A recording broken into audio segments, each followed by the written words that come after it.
ধারাপাতের আজকের উপস্থাপন MCQ semester 1 class 11 থেকে নতুন সংশোধিত সিলেবাসের অনুবাদ থেকে বেশ কিছু গুরুত্বপূর্ণ এমসিকিউ, সেটি নতুন সিলেবাসের অন্তর্ভুক্ত ক্লাস 11-এর। শুরু করলাম। বাংলা ভাষায় ভাগবত কে অনুবাদ করেছিলেন? মালাধর বসু। মালাধর বসুর ভাগবত অনুবাদটির নাম কি ছিল? শ্রীকৃষ্ণ বিজয় কাব্য। গুণধর খাঁ উপাধিটি কার? মালাধর বসুর। কে এই উপাধি প্রদান করেন? রঘুবুদ্দিন বরবক শাহ।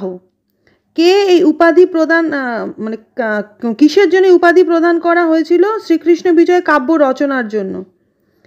কবি মালাধর বসু সমসাময়িক কবি যশোধর খান রচিত কাব্যটির নাম কি? কৃষ্ণমঙ্গল। শ্রীকৃষ্ণ বিজয় নামে মালাধর বসু ছাড়া আর কে কাব্য রচনা করেছিলেন? দ্বিজ রামনাথ। অষ্টাদশ শতকে কোন কবি শ্রীকৃষ্ণ বিজয় কাব্য রচনা করেন? অষ্টাদশ শতকে নন্দরাম ঘোষ। পরাগল খাঁর পুত্রের নাম কি? ছুটি খাঁ। কোথায় কৃত্তিবাস ওঝার জন্ম হয়? নদিয়া জেলার ফুলিয়া গ্রামে। কৃত্তিবাসী রামায়ণ প্রথম কবে মুদ্রিত হয়? 1802 থেকে 3 খ্রিস্টাব্দে। জয়গোপাল তর্কালঙ্কার কার সভা অলঙ্কৃত করেন? তাহিরপুরের রাজা কংসনারায়ণের। তাহিরপুরের রাজা কংসনারায়ণের। 16 শতকে কোন কবি শ্রীরাম পাঁচালী উত্তরকাণ্ড লেখেন? শঙ্করদেব। অদ্ভুতাচার্যের রামায়ণ গ্রন্থটি রচয়িতাকে নিত্যানন্দ আচার্য। শ্রীরাম পাঁচালী নামে কৃত্তিবাস ছাড়া আর কে কাব্য রচনা করেন? মাধব কন্দলী। সপ্তদশ শতাব্দীর একজন রামায়ণ অনুবাদক কে? চন্দ্রাবতী। কোন রামায়ণ অনুবাদক কবিভূষণ অভিধায় ভূষিত হন? ফকির রাম। অদ্ভুত রামায়ণের রচয়িতা কে? জগৎরাম রায়। সীতার বনবাস কার লেখা? উৎসবানন্দ। রামায়ণের অনুসরণে আধ্যাত্ম রামায়ণ কার রচনা? শঙ্কর চক্রবর্তী। পাণ্ডব বিজয় পাঞ্চালিকা গ্রন্থটি কার লেখা? পরমেশ্বর দাস। পাণ্ডব বিজয় কাব্যটি কখন রচিত হয়? 16 শতাব্দীতে। ছুটিকার নির্দেশে কে বাংলায় মহাভারত অনুবাদ করেছিলেন? শ্রীকর নন্দী। অশ্বমেধ পাঁচালী কে রচনা করেন? দ্বিজ রঘুনাথ। অষ্টাদশ শতাব্দীর একজন মহাভারত অনুবাদকের নাম কি? দুর্লভ সিংহ। ভারত পাঁচালী নামে আর কোন কবি কাব্য রচনা করেন? দ্বৈপায়ন দাস। অষ্টাদশ শতাব্দীর কোন কবি পাণ্ডব পাঁচালী নামে কাব্য রচনা করেন? পুরুষোত্তম দাস।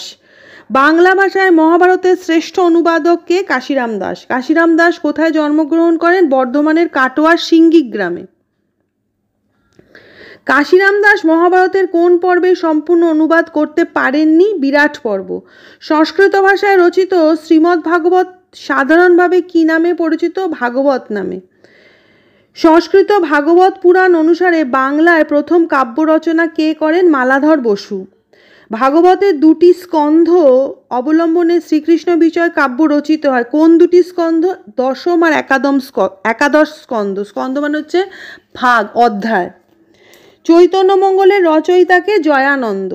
16 শতাব্দীর একজন ভাগবত অনুবাদকের নাম কি? গোবিন্দ আচার্য। বলরাম দাস রচিত ভাগবতের অনুবাদটির নাম কি? কৃষ্ণ লীলামৃত। অষ্টাদশ শতাব্দীর একজন ভাগবত অনুবাদক কে ছিলেন? ভক্তরাম দাস। পুরাণ দাস রচিত শ্রীকৃষ্ণমঙ্গল কাব্যটির নাম কি? রসমাধুরী। অষ্টাদশ শতাব্দীর একজন কৃষ্ণমঙ্গল কাব্য রচয়িতার নাম কি? বলরাম দাস। শ্রীকৃষ্ণ বিলাস গ্রন্থটি কার লেখা? ঘনশ্যাম দাস। সঠিক কালানুক্রমে সাজাও মানে হচ্ছে সময় অনুসারে পরপর সাজাও। কৃত্তিবাস ওঝা, নিত্যানন্দ আচার্য, শঙ্করদেব, দ্বিজ তুলসী। ঠিক অপশানগুলো কি হবে? প্রথমে হবে কৃত্তিবাস ওঝা, তারপর হবে শঙ্করদেব, তারপর হবে নিত্যানন্দ আচার্য এবং শেষে হবে দ্বিজ তুলসী। অদ্ভুত রামায়ণ, লঙ্কাকাণ্ড, শ্রীরাম পাঁচালী, লক্ষণ দিগ্বিজয়। রাইট অপশানগুলো কি হবে মানে ক্রম অনুযায়ী ঠিকমতো কিভাবে হবে? শ্রীরাম পাঁচালী, লক্ষণ দিগ্বিজয়, লঙ্কাকাণ্ড এবং শেষে হবে অদ্ভুত রামায়ণ। নেক্সট হচ্ছে ভারত পাঁচালী, মহাভারত, কর্ণপর্ব, অশ্বমেধ পর্ব। রাইট অপশান কিভাবে হবে? কর্ণপর্ব, তারপর মহাভারত, তারপর অশ্বমেধ পর্ব এবং শেষে হবে ভারত পাঁচালী। শ্রীকৃষ্ণ বিলাস, রসমাধুরী, গোবিন্দমঙ্গল, কৃষ্ণমঙ্গল। কাল অনুসারে রাইট অপশান কি হবে? কৃষ্ণমঙ্গল, তারপর হচ্ছে গোবিন্দমঙ্গল, তারপর শ্রীকৃষ্ণ বিলাস এবং শেষে হবে রসমাধুরী। মানে সময় অনুযায়ী পরপর কোনগুলো হয়েছিল। আচ্ছা, নেক্সট হচ্ছে স্তম্ভ মেলাও।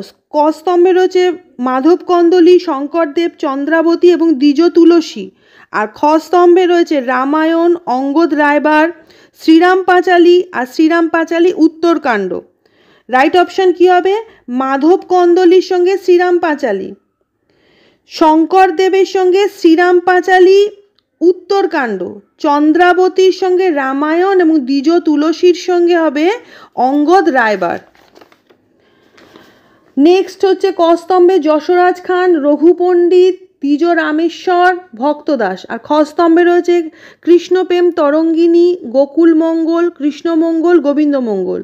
রাইট অপশান হবে যশোরাজ খানের সঙ্গে কৃষ্ণমঙ্গল, রঘু পণ্ডিতের সঙ্গে কৃষ্ণপ্রেম তরঙ্গিনী, দ্বিজ রামেশ্বরের সঙ্গে গোবিন্দমঙ্গল এবং ভক্তরাম দাসের সঙ্গে গোকুল মঙ্গল। এবার ক স্তম্ভে রয়েছে অশ্বমেধ পাঁচালী, বন পর্ব, দ্রোণ পর্ব, পাণ্ডব পাঁচালী। আর খ স্তম্ভে রয়েছে রামনারায়ণ দত্ত, দ্বিজ রঘুনাথ, পুরুষোত্তম দাস, দ্বিজ বলরাম।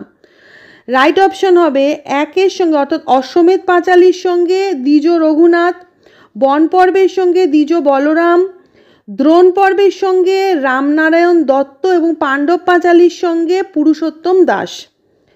এবার ক স্তম্ভে রয়েছে শ্রীকৃষ্ণ মঙ্গল, গোবিন্দ বিলাস, কৃষ্ণ লীলামৃত, শ্রীকৃষ্ণ বিলাস। আর খ স্তম্ভে রয়েছে যশোশ্চন্দ্র, দ্বিজ মাধব, ঘনশ্যাম দাস আর বলরাম দাস।